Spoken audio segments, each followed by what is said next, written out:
Hello again, welcome back to Asgard, and welcome back to Enigmatica 2 Expert.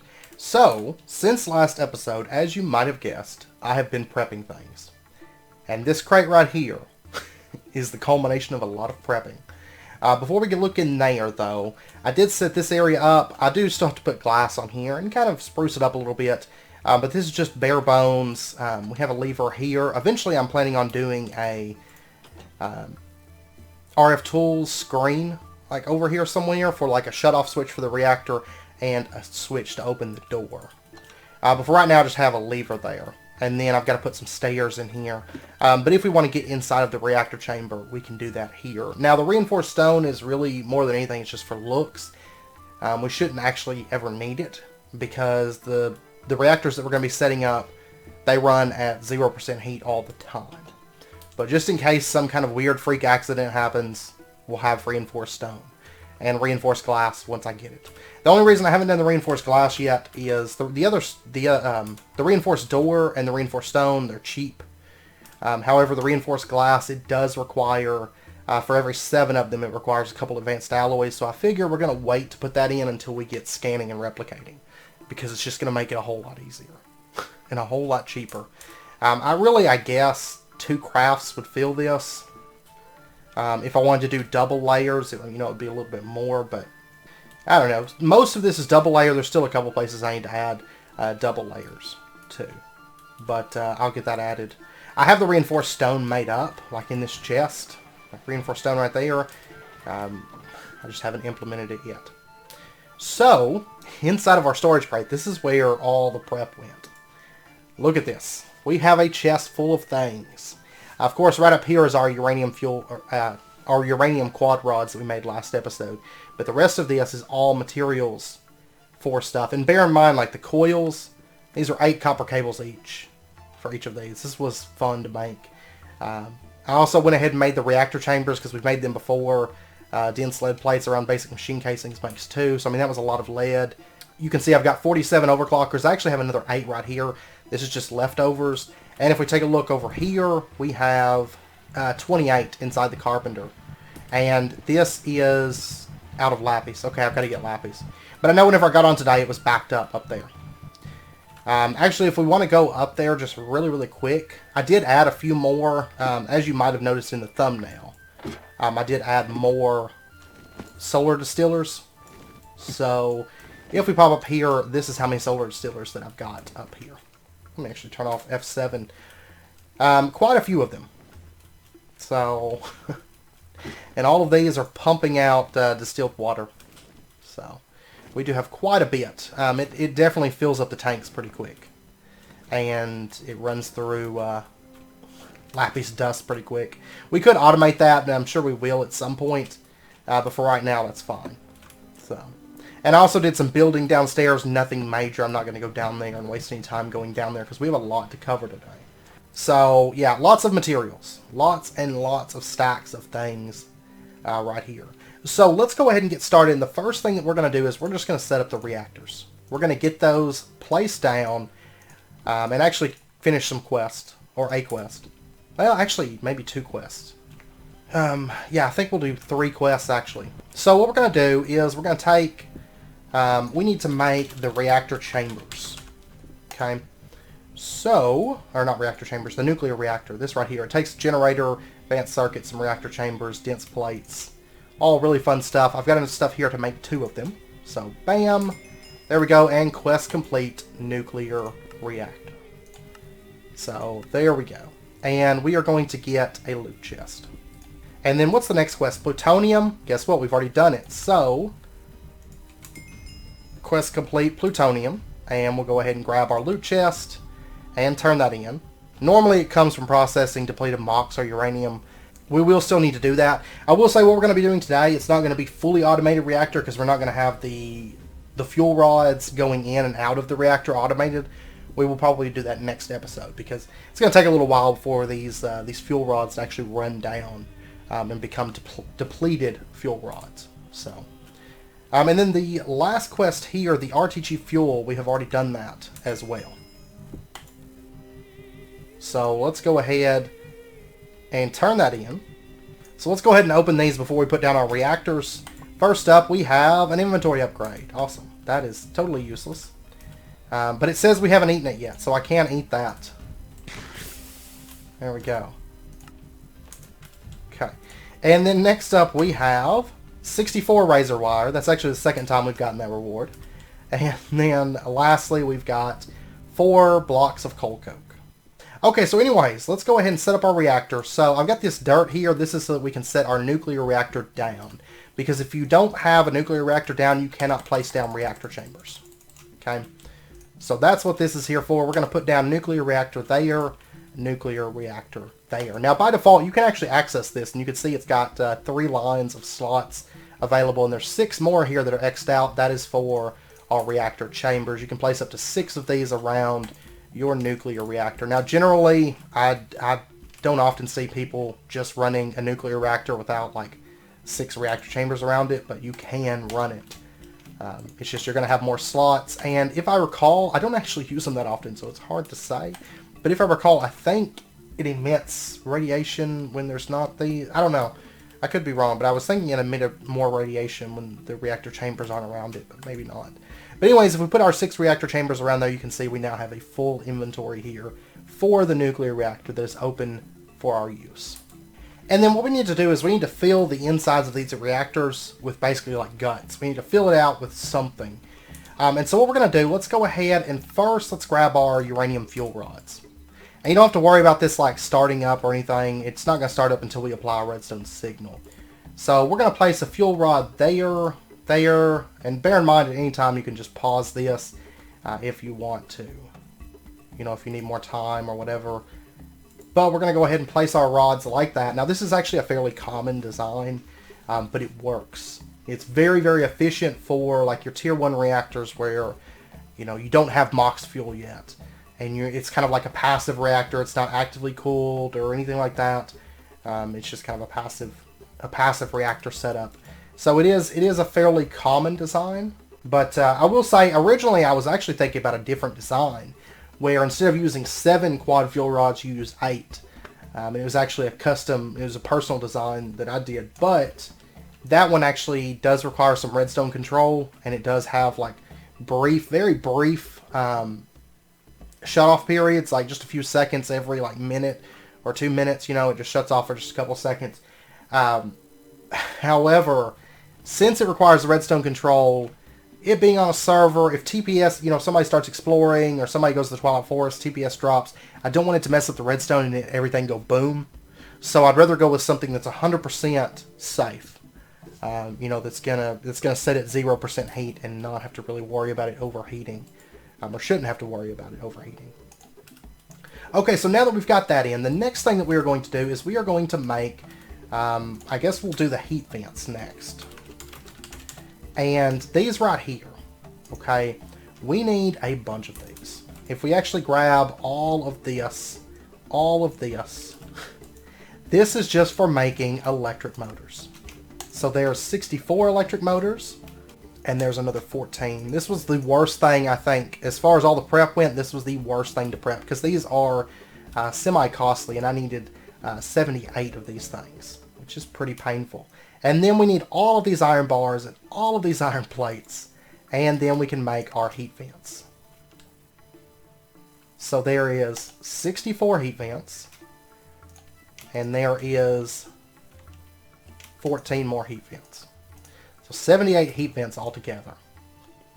And then what we need to do is we need to make some component heat vents. These right here, and these take 10 plates and iron bars. That's what all of this is.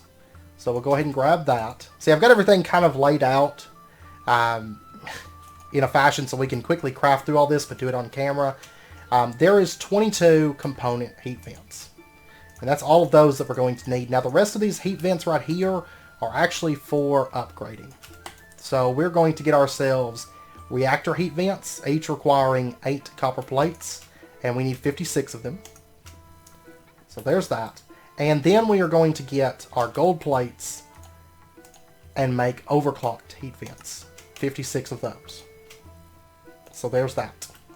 Okay, now let's go lay out all of this. We'll start with the component heat vents, And we're going to lay them out like that. And then I need to do the same thing on this one. And there we go. So there's all of our component heat vents laid out. And then what we need to do is take our overclocked heat vents and go lay these out. And basically all of the quad fuel rods except for this one, they're going to get 4 around them like that. It helps to like place these out really, really quick initially.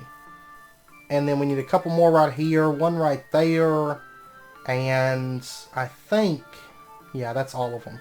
So there we go. Both of our reactors are laid out now with those. And then let's grab ourselves, let's see, the next thing that we're going to need to make is going to be the heat exchanger. We actually only need one of these. And these require basic control circuits, copper plates, tin plates. I've got this stuff right here. And we're going to make basic heat exchangers, 2 of those, and then upgrade them to component heat exchangers. There we go. These things aren't terribly expensive, especially when you're only using 2 of them. They're not very expensive at all. And just place them right in there. And then what we need is, all the rest of this is just reactor plating, which is just advanced alloy and lead plates put together like so. And this goes in all the remaining slots. And there we go. Okay. And that's basically the reactor layout. That's done. So the reactor is set up. Technically I could pull the redstone right now and it would start running. I'm not going to pull the redstone just yet. But I'm also going to double and triple check and make sure everything's just where I want it on both the reactors. But we're not going to pull the lever just yet because we don't have anything. The power's not going to be going anywhere. So there's no reason to pull the lever just yet. So let's grab ourselves some glass fiber cable. This is actually what we made before for that quest a while back. Like there was a quest in here, right down here for the EV power. Look at this. We are knocking through this. And so let's go ahead and attach our glass fiber cable right there, just to the side of the reactor. And then we're just going to bring this down and we're going to bring it back along through here. And right here, I'm actually going to bring it down by 1. And I'm going to bring it down like this because it's actually going to go underneath the floor there. And then what we're going to do is, I guess the next thing that we should do, we're going to need this again here in just a second, but the next thing we should do is we should set up recyclers. Okay, and these are basically just a combination of, well, there's no power running through that right now, I'll be alright. Compressors, glowstone, iron, and dirt. So, and there is a quest for these, so we are going to complete a quest with this. I went ahead and made the compressor. Of course, we've made those before. They're fairly cheap. Basic machine casings are like so easy to make now. And our recyclers, we're going to put one setting right there, one setting right there, right there, and right there. In that fashion. And then to actually fill these recyclers, this is actually a fun part, I have prepped up 16 cobblestone generators. Not terribly expensive. The worst part actually being the water and lava because they don't stack, you know, and I don't have any kind of a liquid crafter at the moment. Infinite water source creates cobblestone generator. Okay, because it's like the exact same thing almost. But anyways, it takes basic plating, 10 ingots. We actually had enough basic plating to make 6 of these. But then I had to craft some of this. It's just lead sheet metal, lead atom casings, and graphite, which is smelted coal. So, but anyways, not terribly expensive. Not nearly as expensive as the reactor stuff. And what we're going to do is we're going to take these and we're going to take these 2 pieces of bronze. Originally, I was actually going to do 3. You can run these recyclers with my setup. You can run 3 cobblestone generators, like the tier 1s, per recycler, and it'll keep up. But we're actually going to just upgrade these and make 2 tier 2 cobblestone generators. They produce 64 cobblestone. It doesn't really it doesn't produce any more doing it that way than if you had 8 cobblestone generators set up. But it's more compact, of course. And what we're going to do is we're going to take this and we're going to pull up like, let's do this.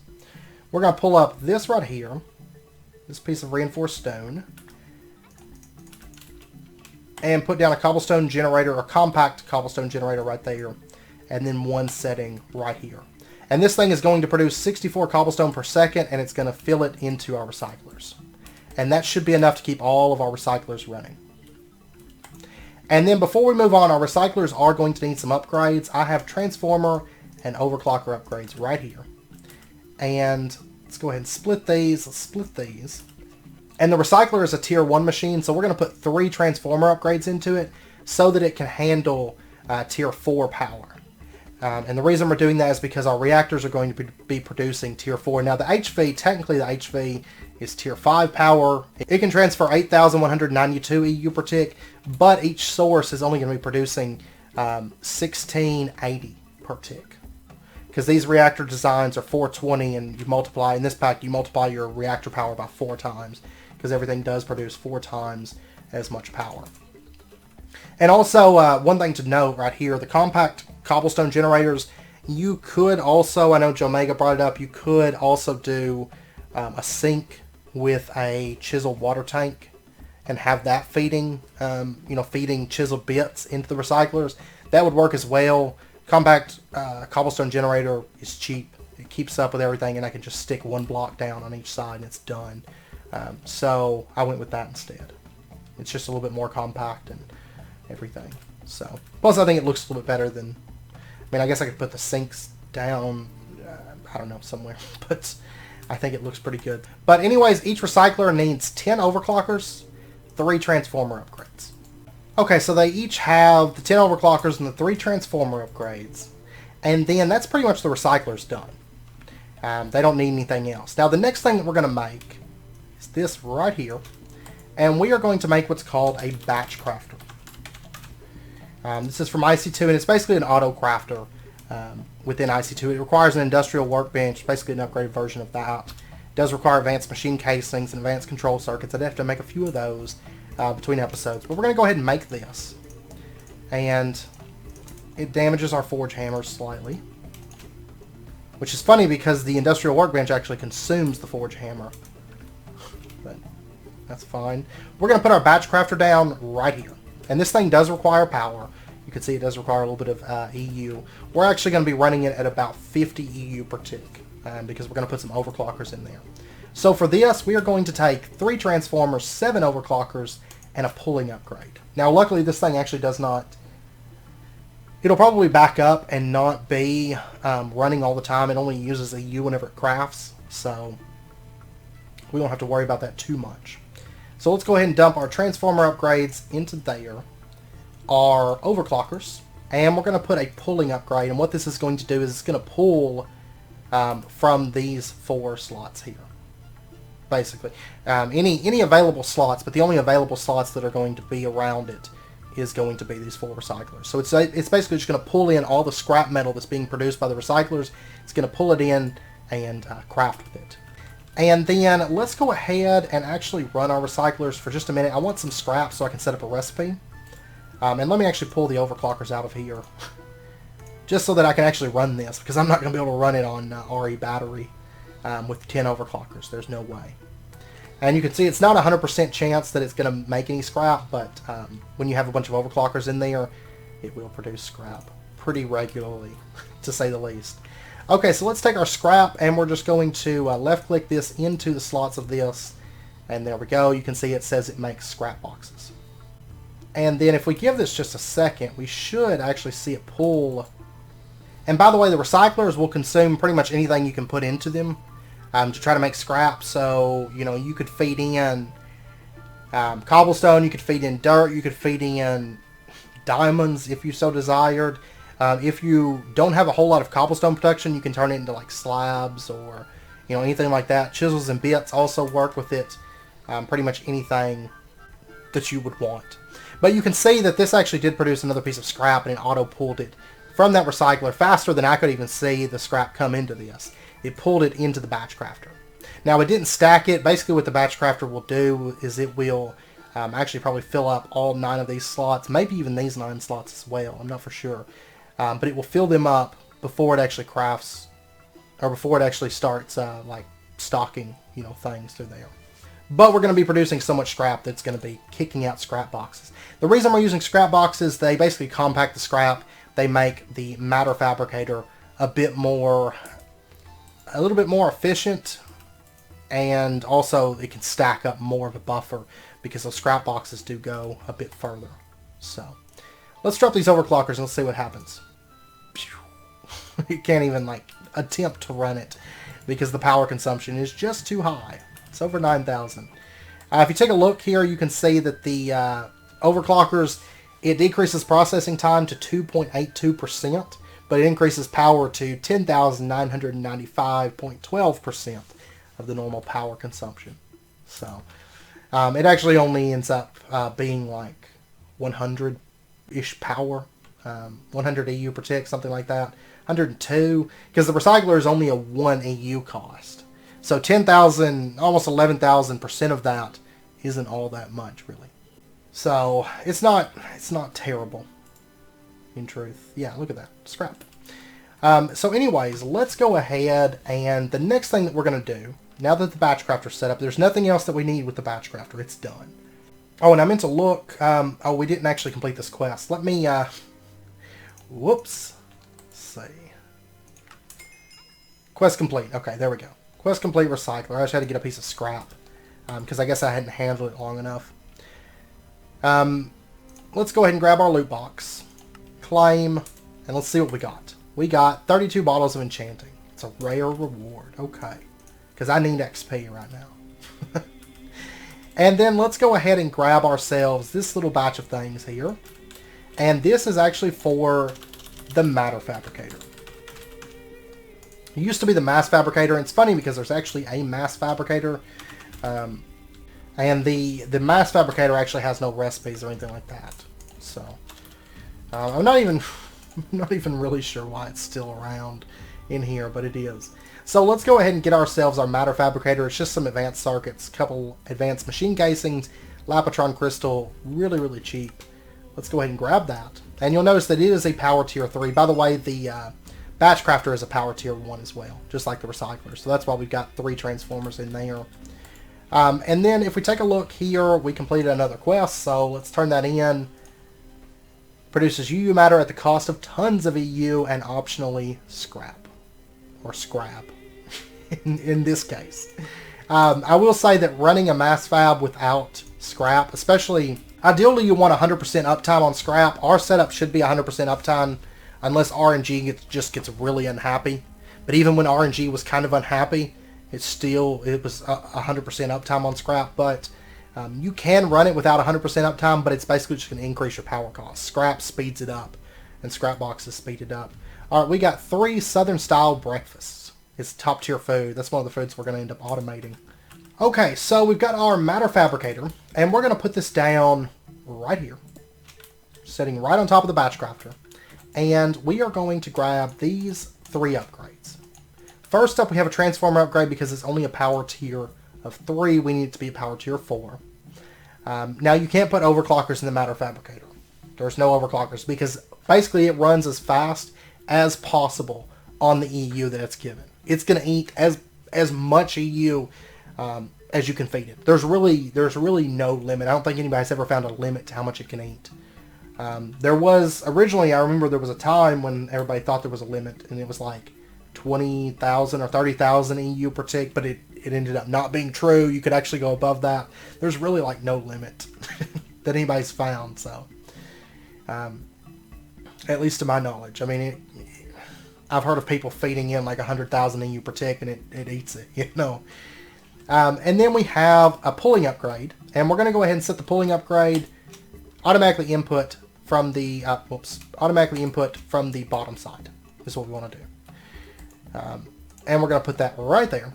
And it's basically going to pull from the batch crafter. And it's just going to pull the scrap boxes because that's what goes into the output slot on the batch crafter. And then we're going to take a fluid ejector upgrade. And then we're going to, let's see, do I want it to go out the right side? Or do I want my UU matter setting right here up front and center in the mass fab? Matter fab. I got to get used to calling it the matter fabricator instead of the mass fabricator. Let's do automatically output, to the south side. Yeah, we want to output in this direction. And we'll go ahead and put that into there. And even if we didn't set it to the south side, it would still only really output to the south side because nothing else here can accept fluids except for our portable tank from thermal expansion. I went with this because, of course, it can hold 32 buckets. Not bad to start with, and the resonant tanks actually get up to a decent amount. Well, actually, I can't look it up in here, but it's like a 500,000 buckets. So, or not a 500,000 buckets. 512,000 millibuckets. So 512 buckets. And then, of course, we'll be sending UU matter elsewhere. But I think for right now, 32 buckets is good for the time being. And that's the majority of everything. Look how fast we just like cleaned out that chest of, or that crate of things. These are just overstock. These we will maybe use, but we're not going to be using them right now. Originally, I was thinking about pulling the liquid out and then taking it to a tank, but instead, I'm just going to use the fluid ejector and just pump it out that way. The item conduits, originally I was going to move the scrap with those. I'm no longer moving scrap. I'm just using pulling upgrades. The lever and this is really the last major thing that we're going to be using here. So let's go ahead. Very, very simple setup. It just takes a little bit of prep. Not that difficult. Let's go ahead. Oh, redstone transfer. Advancement. And I need the Yeta wrench. And what we're going to do is we're going to run a little bit of redstone conduit from this block right here. And what we're going to do is we're going to have a lever on the other side. And then if we right-click this, we're going to say that you can input from there. And this should be getting a redstone signal. And then we're going to run our redstone over to there, to there. And I'm going to go ahead and actually just shut off this conduit line, this conduit line. And we're going to set this to output redstone on the red signal line. And output redstone on the red signal line. And then all we have to do is just connect up this redstone conduit and it's going to be done. So basically what's going to happen is the reactors are going to kick on.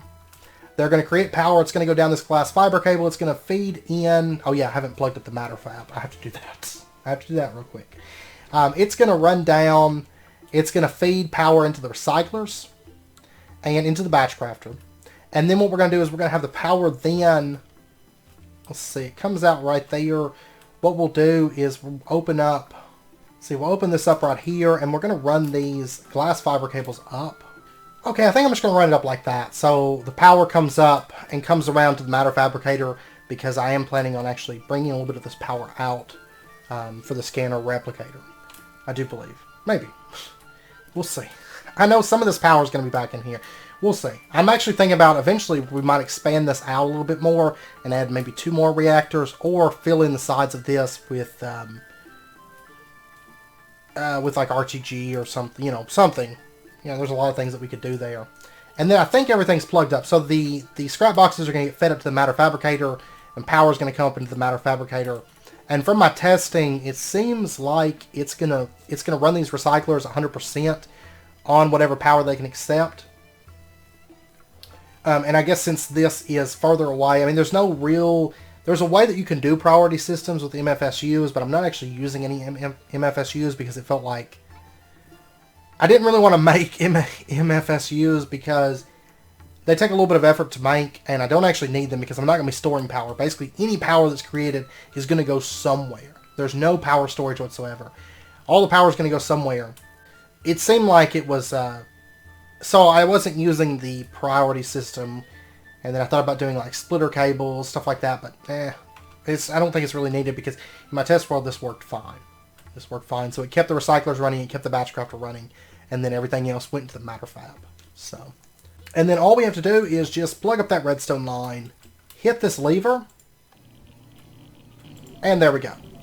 These are now running. You can see they're producing 1680 per tick. 1680 per tick.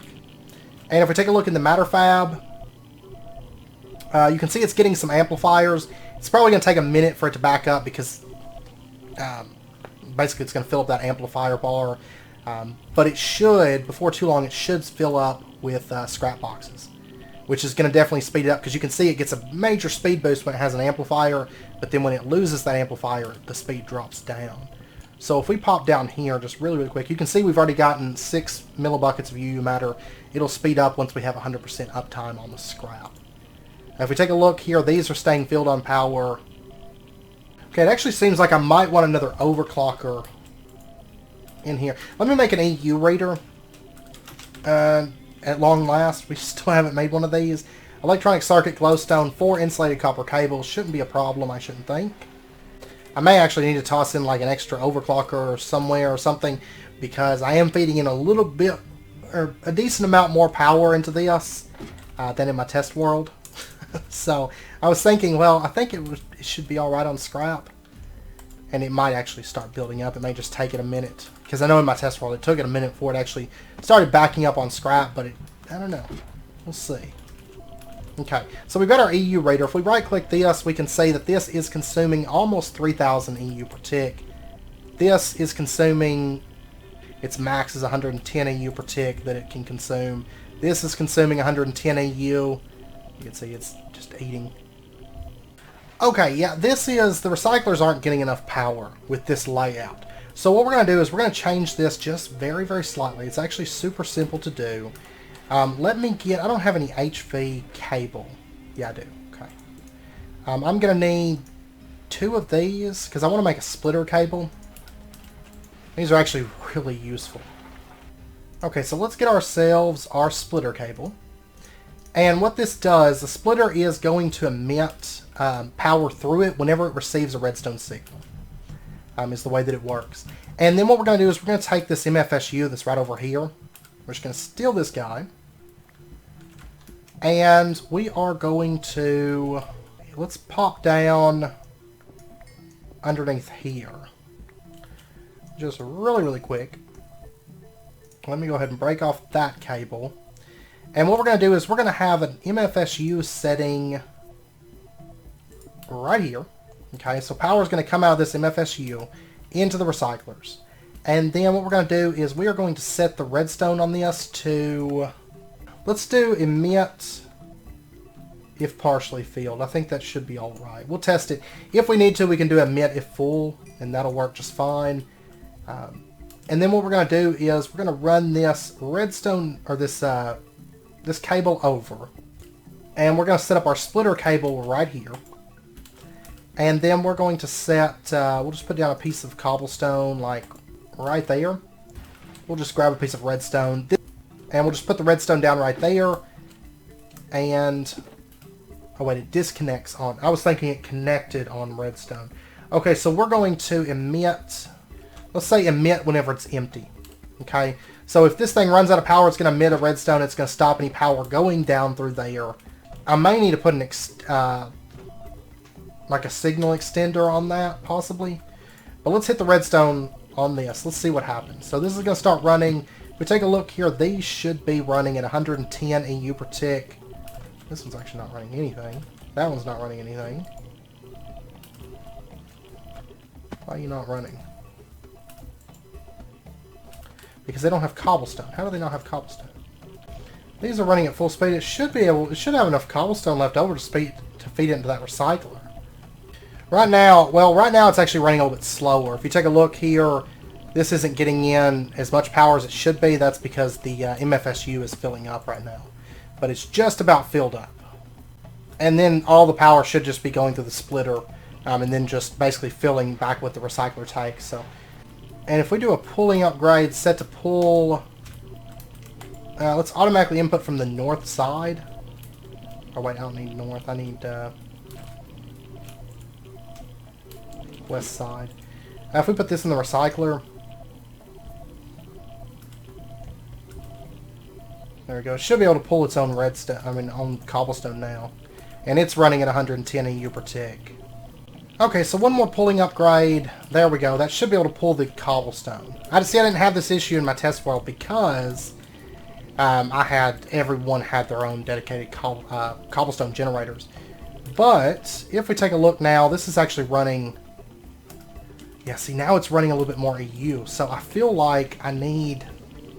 Well, actually, it's keeping up now. with all 4 of them running, it seems to be keeping up good. And it's starting to move towards backing up. It's all going to come down to RNG, but I think after it runs for a little while, it should back up. Right now, it's running about 100% uptime on the scrap. Well, it's starting to struggle a little bit. It's all RNG, so. And see, every time this progress goes up to 100%, it makes a millibucket of UU matter. But you can see if that amplifier drops down, it does slow down a lot. And basically, it's consuming all the power it can feed in during that time. So it ends up being less efficient on power whenever you run out of amplifier. But if we take a look here, it's using about 3,000 EU per tick. And see, in my test world, I was using about half that. I was just using one reactor that was feeding into that. So I've almost doubled it, so I may need to add maybe a 5th recycler. I'm going to let it run for a little while and see. I mean, right now it's running almost 100% of the time on amplification. But if I need to add another recycler or maybe some overclockers or something like that, I can. But right now we're up to 174 millibuckets of UU matter, 175 in pretty much no time. I mean, the majority of the time I was actually doing much of anything to this, it wasn't running. So, but these are all running 100% of the time now. So, yeah, that works a lot better, I think. It's just my test world was a little bit different laid out, so I was thinking my original plan would work, but it doesn't. So, MFSU, emit when empty, redstone, splitter cable right there. And that seems to do the trick nicely. So, we are now producing some UU matter. Almost 200 millibuckets right now. So I'm going to let this run for a little bit. I'll bring you guys back here in a little bit. I'm going to add some footage and stuff and let this thing run for a little bit. I'll bring you guys back and we'll see about how the scrap is doing. I mean, it feels like it starts to build up, but then RNG gets bad and it drops. So I'm going to let this run for a little while and see what happens. Okay, it's been running for a little bit. Just while I was editing the footage, maybe 40, 45 minutes, give or take a little bit. Not a super long time. We almost have 1,200 millibuckets. So we've almost gotten a bucket since I cut, which really is not too bad at all. Because by the time I log on tomorrow, just like the distilled water, we're going to have UU matter. And I mean, really, when you start replicating stuff, most of the things that you're going to be replicating, they don't even take a bucket. You know, a lot of them take like 10 millibuckets or 100 millibuckets. You know, it's actually not all that much. And at this rate, plus being on a server, I mean, it's going to build up pretty quick. So, it's definitely going pretty good. And the recyclers, I did add one additional overclocker to each of these. So now, instead of consuming like 110 EU, they consume 176 EU per tick each. It's not too bad. The matter fabricator is bouncing between 26, 27, 100 EU per tick. And everything seems to be working great. The MFSU is staying field. So something about adding that splitter cable, it made it lower priority. So I was expecting this to be setting lower on power and then just kind of toggling this on and off. But no, it seems to be working great like that. Seems to be working perfect. So yeah, everything is running beautiful. You can see our uranium fuel rods. They're not even a fourth of the way burnt through yet, which is pretty good. That's pretty good. And yeah, pumping out a decent amount of UU matter at the moment. So I'm pretty happy with it. And like I said, I wouldn't mind adding another, maybe 2 reactors, maybe adding some RTGs back here. You know, there's a lot of things that we can stick back there to increase the amount of power. And as we increase power going into this, we'll need to increase scrap. What I'm probably going to do is do another one of these setups like over here or back in there, you know, somewhere. Do another 4 recyclers with another batch crafter that feed all their stuff into this matter fabricator. There's not really a whole lot of reason to have more than one matter fabricator because it's pretty much as fast as you want to pump power into it. So you're better off just pumping more power into this. So, you know, more packets of power. And on scrap, you can see it's generally at 1 or 2 scrap. I've seen it go up to 5, and I've seen it drop down to where I don't have an amplifier, but it's only for like a half second, and then it kicks back up. It's just whenever RNG, yeah, see right there, it just did it. And it'll build back up, and we should be good on amplification for a while. And then occasionally it'll drop back down, but it's very minute that it really, at that point, it really doesn't matter. You know, I could throw another overclocker, but I think I would end up producing less UU matter per hour than, because there would be such a difference on power consumption. I think just the little half second every once in a while. And sometimes it'll go a really long time without needing, or without losing amplification. So, but yeah, we should be good. We're already up to 1236 now, just since I've been talking. So I mean, you can see, I mean, we're generating a decent amount of UU matter. Judging by my math and the current TPS on the server, of course, TPS does fluctuate. I mean, right now there's 8 people on at the moment. And then sometimes it gets up to, you know, 16, 17 people. So TPS does kind of fluctuate. I've actually been working a little bit today on increasing the TPS back up. We're sitting pretty good right now at about 16, 17, 18 TPS. But we do need to shut down a lot of old chunk loaders, so that's going to help out a lot. But yeah, right now, I mean, it's producing a fair amount of UU matter, I'd say. We should be good by next episode to really get into some heavy replication, scanning replication, and all that. Also, next episode might be a little bit longer, but of course, episode 25 is going to start server tours, and it's probably going to be a couple episodes of server tours because we do have a lot of bases to cover. And in 30-minute episodes, I'm thinking probably 2 or 3 episodes, I imagine, for the server tours. So we'll probably. But we'll see how that goes. But next episode, we are going to get into scanning and replicating. Honestly, next episode, we will finish out pattern storage, scanner, replicator, and iridium. We'll knock out all 4 of those quests. So all that's going to be left is electric jetpack, and after the server tours, we're going to go to the end. We're going to get an electric jetpack. We're going to make our quantum chess piece, and then we'll be sitting beautiful. We'll be sitting beautiful and icy too, and then it's really just a matter of expanding and in time we'll fully automate some of these pieces. But honestly, scanning and replicating is going to help a ton to bypass a lot of the need for automation, because you can just replicate everything as long as you have the UU matter. And I mean, we're going to have plenty of UU matter, and I probably will speed it up. Like, I'm already like, I want 2 more reactors. You know, I want 2 more reactors in here. So it probably won't be long before I add an additional 2 more in there. But next episode, we'll get into all the scanning and replicating stuff. We are also going to have these reactors fully automated, which really won't take a whole lot of time, but we need to have it set up so that it pumps fresh fuel rods into here whenever these, the durability on them depletes. And then it needs to take those fuel rods, the depleted uranium quad fuel rods, it needs to take those, it needs to throw them into a thermal centrifuge, break them down for plutonium, for uranium-238, and for pulverized iron. And the pulverized iron is then going to need to get smelted, the uranium is going to need to go into a drawer, and the plutonium is going to need to go into a drawer as well. So we'll start generating some plutonium. And I mean, you're talking about, of course, this isn't a breeder setup, so I mean, it's not just producing as much possible plutonium as I can, but each reactor is going to produce, what, 28 plutonium every time that it finishes. And so, I mean, you're talking about 56 each cycle, which isn't too bad, I don't think. So, plus we're getting a lot of UU matter out of it, so good stuff. But anyways, I hope you guys enjoyed the episode.